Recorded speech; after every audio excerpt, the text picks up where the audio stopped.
오늘도 말씀을 깨닫는 은혜와 함께 하나님 나라를 누리는 복이 있기를 주님의 이름으로 축원합니다. 사울이 이스라엘의 왕이 되자 이 사무엘을 통해 하나님께서 엄히 경고했던 게 무엇입니까? 비록 왕이 세워졌지만 왕과 백성이 하나님 앞에 순종하며 하나님을 섬기는 백성과 왕이 되어야 함을 강조했죠. 그러나 사울은 이것을 금방 잊어버려요. 그리고 자신이 무엇을 해보겠다고 하면서 블레셋을 쳤다가 아주 큰 위기를 겪게 되어지죠. 그 위기 가운데 그래도 하나님을 찾고 바라고 믿음을 가졌다면 좋을 텐데 조급하고 눈에 보이는 것으로 인하여서 그가 하지 말아야 할 일들을 하게 되어지죠. 그래서 자신이 직접 번제를 드렸고 그 번제를 드리자마자 사무엘이 당도하게 되어져요. 그래서 사무엘이 오늘 본문에 그에게 하는 말이 무엇입니까? 13절에 보면 사무엘이 사울에게 이르되 왕이 망령되이 행하였도다. 왕이 망령되이 행하였다라는 거죠. 망령되이 행하였다. 우리말로는 망령되다 이렇게 번역을 했는데 이 말은 원래 히브리어로는 사칼이에요. 이 사칼이라는 말은 어리석게 굴다, 교만스레 행하다 이런 뜻을 갖고 있어요. 정말 어리석게 행하였고 교만하게 행한 것이 되어지죠. 그래서 왕의 하나님 여호와께서 왕에게 내리신 명령을 지키지 아니하였노라. 왕에게 내리신 명령을 지키지 않은 것, 이게 바로 망령된 거예요. 그래서 왕에게 내리신 명령을 지키지 않았다라는 게 무엇입니까? 먼저는 기다리라고 했던 7일을, 이레를 기다리라고 하였지만 기다리지 않은 거예요. 이 기다리지 못하면은 뭐가 있어요? 불신앙이 있다 그랬죠. 하나님을 향한 믿음을 갖지 못한 거예요. 그러니 초조해야 하고 이래가 다 끝나지도 않았는데도 불구하고 하나님 앞에 번제를 드림으로써 이 전쟁을 한번 뒤집어 보겠다는 어리석은 행동이 거기에 담겨 있었던 것이죠. 그리고 또한 하나님께서 명하신 율법, 그 제사 제도를 그가 범한 것이 되는 거예요. 그래서 이것을 지키지 않았다. 그리하였다라는 것은 지켰다라는 거죠. 지켰다면 여호와께서 이스라엘 위에 왕의 나라를 영원히 세우셨을 것이거늘 영원히 왕의 나라를 하나님께서 세워주셨을 것이다. 그건 지켰다면 이래를 온전히 기다렸고 하나님께서 명하신 율례들을 지켰다면 왕의 나라가 영원했을 것이다 라는 거죠. 그러나 이제 그가 이 모든 것을 범한 까닭에 지금은 왕의 나라가 길지 못할 것이다. 왕의 나라가 길지 못할 것이다. 이내 끝날 것이다 말하는 거죠. 그래서 여호와께서 왕에게 명령하신 바를 왕이 지키지 아니하였으므로 다시 한번 강조하죠. 왕에게 명령하신 바를 왕이 지키지 않았다는 거예요. 그러니 여호와께서 그의 마음에 맞는 사람을 구하여 여호와께서 그를 그의 백성의 지도자로 삼으셨느니라. 여호와께서 자기 마음에 맞는 사람을 이제는 구해서 그의 백성으로 삼으셨느니라. 이제 과거가 돼버려요. 삼으셨다라는 거죠. 이미 그 왕이 하나님 앞에 범죄할 때 하나님께서 이미 왕을 버려 왕의 나라가 길지 못하고 이제 하나님의 마음에 맞는 사람을 구하고 택하여서 백성의 지도자로 삼으셨다라는 거예요. 그리고 이제 사무엘은 일어나 길갈에서 떠나 베냐민 기브아로 올라가니라. 하나님께서 사무엘을 통해서 이제 사울에 대한 심판의 메시지를 주게 되는 거죠. 그러나 여기에서도 하나님의 은혜는 언제든지 있어요. 하나님은 자비롭고 사랑이 많으시고 은혜 베푸시기를 원하세요. 자기 백성 삼으시기를 기뻐하시는 분이에요. 그렇다면 여기서 사울이 회개하고 돌이킨다면 하나님께서 그를 왜 버리시겠어요? 그런데 사울은 여기서 회개치 않죠. 철저히 회개하며 주님 앞에 엎드린다면 하나님께서 그의 뜻을 돌이키실 거예요. 그러나 그렇게 하지 않죠. 그리고 사무엘은 베냐민 기브아로 올라가 버렸고 이제 무엇만 남게 됩니까? 15절에 보면 사울이 자기와 함께한 백성의 수를 세어보니 600명 가량이라. 처음에는 몇 명이었어요? 처음에 그에게 모였던 자는 본래 33만이었죠. 그 33만으로 암몬 족속을 이겼어요. 그리고 이제 2년 뒤에 다시 이제 상비군으로 몇 명을 모았어요? 3,000명을 모았죠. 그런데 그 가운데 2,000명은 자기가 데리고 있고 1,000명은 요나단이 데리고 있었어요. 그리고선 요나단이 그 1,000명을 가지고 블레셋 사람들을 먼저 쳤었고, 그래서 이 블레셋이 듣고 일어나 몰려올 때 또 사울이 동원을 시켰죠. 그래서 동원시킨 사람이 얼마인지 기록되지는 않았어요. 그런데 결국에는 이 블레셋을 보고 이들이 혼비백산에서 뿔뿔이 흩어지고 도망가고 숨고, 그리고 이제 남은 게 600명밖에 남지 않았다라는 거예요. 그리고 사울과 그의 아들 요나단과 그들과 함께한 백성은 베냐민 게바에 있고, 이제 베냐민 게바에 이들이 머물러 있어요. 고작 600명을 데리고 여기에 머물러 있고, 블레셋 사람들은 믹마스에 진쳤더니 노략군들이 세대로 블레셋 사람들의 진영에서 나와서, 이 블레셋 사람들이 세대로 나누어서 몰려왔다는 거예요. 한 대는 오브라 길을 따라 수알 땅에 이르렀고, 한 대는 베토론 길로 향하였고, 한 대는 광야 쪽으로 스보임 골짜기가 내려다 보이는 지역길로 향하였더라. 이렇게 해서 이제 이들이 마구 몰려와요. 또 세대로 나누어서 몰려와요. 그런데 그때에 이 지금 이스라엘의 형편, 사울의 형편이 어떠합니까? 그때 이스라엘 온 땅에 철공이 없었으니, 이스라엘에게는 철공조차도 없었어요. 그래서 블레셋 사람들이 말하기를 히브리 사람이 칼이나 창을 만들까 두렵다 하였습니다. 그래서 이 블레셋 사람들이, 이스라엘 히브리 사람들이 칼이나 창을 만들까 두렵다 하여서 이스라엘의 철공이 없게 만들었다는 거예요. 그래서 칼과 창을 아예 만들 수 없게 하였고, 이스라엘 사람들이 각기 보습이나 삽이나 도끼나 괭이를 벼리려면 블레셋 사람들에게 내려갔었는데, 그러니까 이 농기구도 만들려고 하면 이들은 블레셋에 내려가서 간신히 농기구만 만들어서 오는 형편이었다라는 거죠.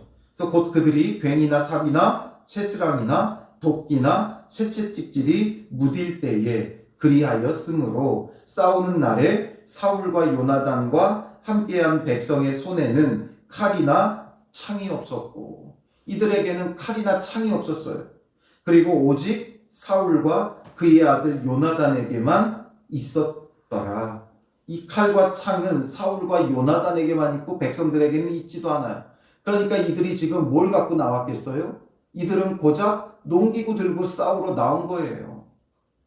그러니 블레셋 사람들의 부대가 나와서 믹마스 어귀에 이르렀더라. 지금 블레셋 사람들은 나와서 믹마스 어귀에 진치며 이 당시 최신식 무기로 무장하고 있었어요. 병거와 마병과 또 군인들이 수도 없이 무기로 무장한 채 나왔고, 이스라엘은 고작 600명 데리고 제대로 된 무기조차도 없는 채 이들을 맞서고 있다라는 거죠. 얼마나 지금 비참한 형편입니까? 그러니 이럴 때 이들이 무엇밖에 없어요? 이들에게는 하나님밖에 없어요. 하나님이 없으면 이들이 무슨 수로 지금 이 블레셋을 대적하겠습니까? 하나님이 계시다면 무기가 중요하지 않아요. 하나님이 계시다면 군사의 숫자가 중요하지 않죠. 다윗은 그것을 알았어요.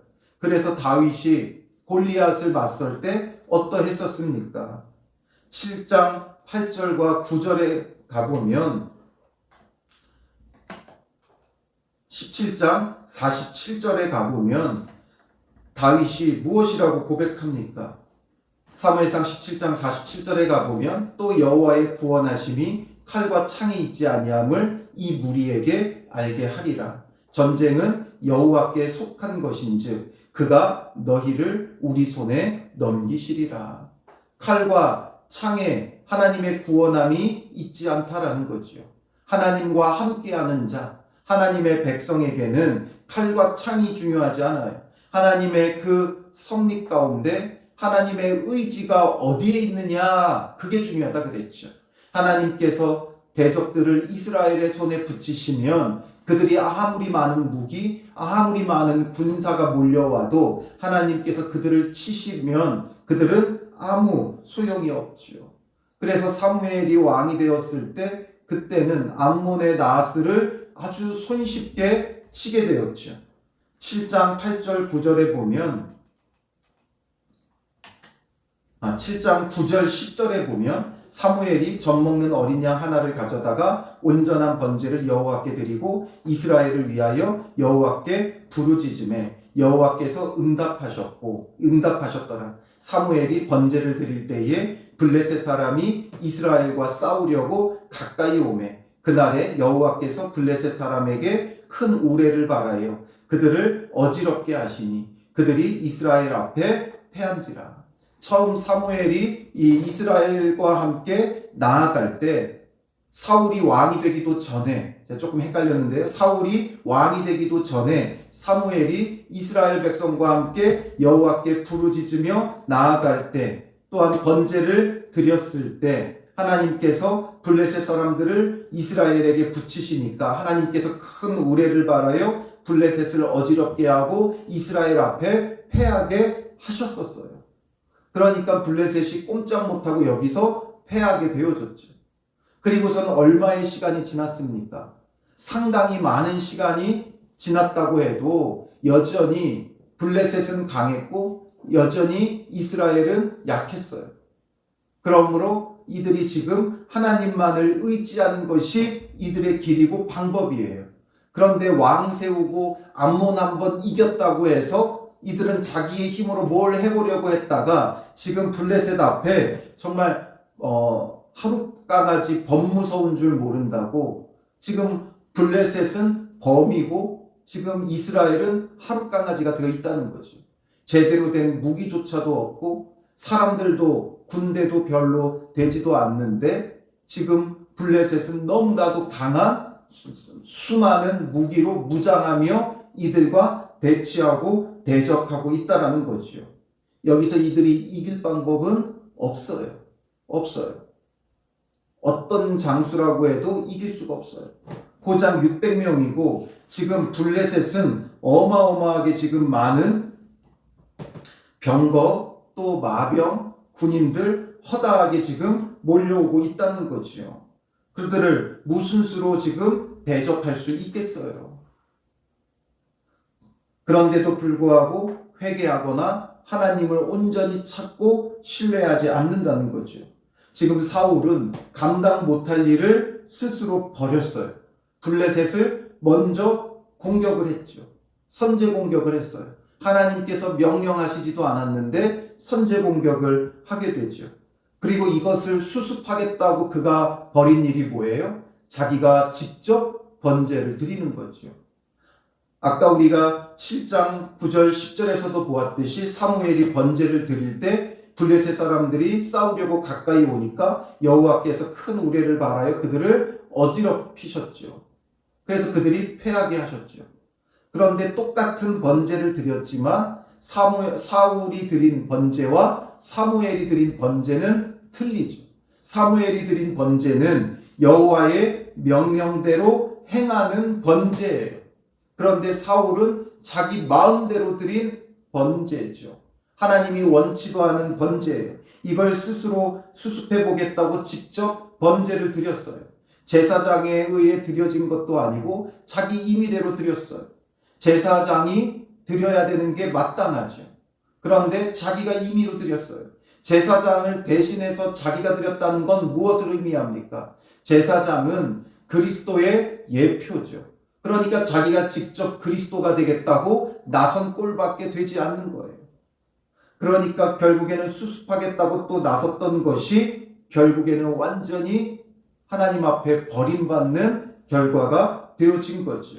이걸 보면 사실상 사울이 뭔가 악한 마음으로 내가 하나님을 대적하겠다 이런 마음으로 행한 것은 아니에요. 사울도 나름대로 잘해보겠다고 행한 거예요. 블레셋의 손에서 이스라엘을 구원하겠다고 블레셋을 먼저 쳤던 거예요. 하나님의 도우심을 구하겠다고 번제를 드린 거예요.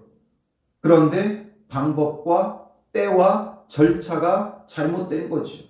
잘하려던 것이 최악의 결과를 가지고 왔어요. 그러니 여기서 우리가 정말 배워야 되는 것은 무엇이냐면 잘하려고 하지 말고 순종해야 되는 거예요. 온전히 믿고 기다리고 순종해야 돼요.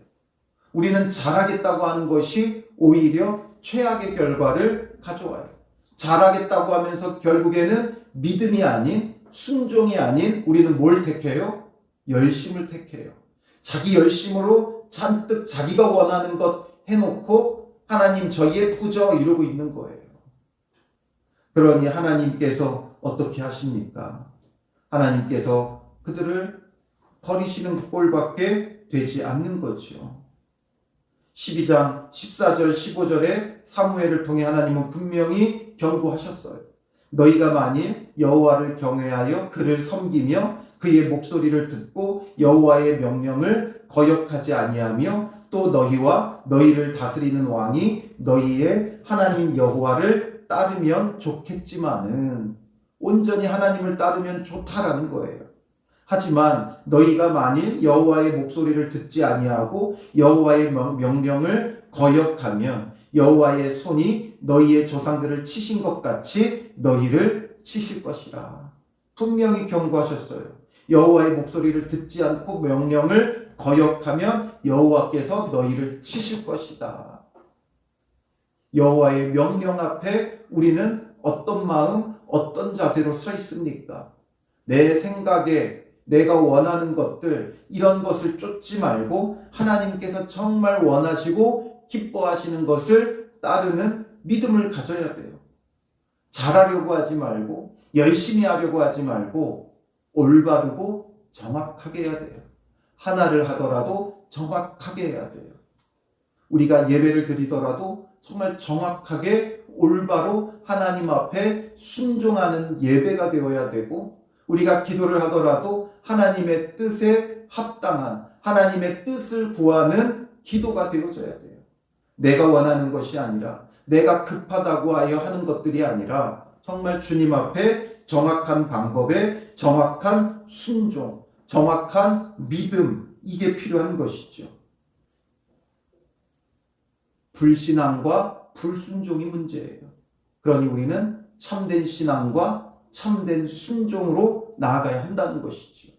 우리가 하루하루 무엇을 하고 무엇을 계획하든지 이것이 정말 하나님 앞에 합당한 것인가를 생각해야죠. 내가 원하고 내가 즐겁고 내가 재밌고 내가 유익한 것을 쫓는 것이 아니라, 내가 생각하기에 옳은 것을 쫓는 것이 아니라 주님 앞에 옳은 것, 주님이 기뻐하시는 것, 주님이 합당히 여기시는 것, 이런 것들을 생각해야 돼요.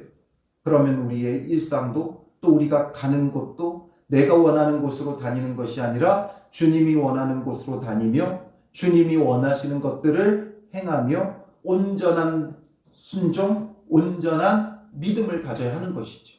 아무리 급해도 아무리 원해도 하나님 앞에 온전한 순종을 가지고 믿고 주님의 때를 기다리며 주님이 원하시는 자리에서 주님이 원하시는 것들을 감당해야 그때에 주님이 주시는 열매들이 있는 거예요. 사울도 잘해보겠다고 한 거예요. 그러나 잘하려고 했던 자기의 마음과 열심이 지금 최악의 결과를 낳았다라는 거죠. 그러니 오늘 우리도 똑같아요. 주님 앞에서 내 열심으로 내 생각으로 잘하려고 하지 말고 주님의 말씀을 듣고 정말 주님이 원하시는 것에 온전히 순종하는, 온전한 믿음으로 기다리는 참 믿음의 사람들이 되시기를 주님의 이름으로 축원합니다. 기도하겠습니다. 살아계신 아버지 하나님, 우리는 신앙의 열심을 가지고 잘하고자 하는 우리의 마음이 앞설 때가 너무나도 많이 있습니다. 사람의 마음 그 중심을 감찰하시는 여호와 하나님 앞에서 우리의 마음에 원하는 것들을 쫓고 나의 열심을 앞세우기보다 정말 잠잠히 주님의 뜻을 구하고 주님의 마음을 헤아려 알고 온전한 믿음과 온전한 순종으로 하루하루 살아가는 믿음의 사람들이 되게 하여 주시옵소서. 오늘 하루도 내가 원하는 곳으로 다니고 내가 원하는 일들을 행하는 자가 되지 말게 하시고 주님이 원하시는 곳으로 다니며 주님이 원하시는 일에 순종하며 따르게 하시고 주의 뜻이 아니면 주의 때가 아니면 온전히 참고 인내하며 기다리게 하여 주시옵소서. 눈에 보이는 것에 두려워하거나 눈에 보이는 것을 쫓기보다 보이지 않지만 참되고 영원하신 하나님을 바라보며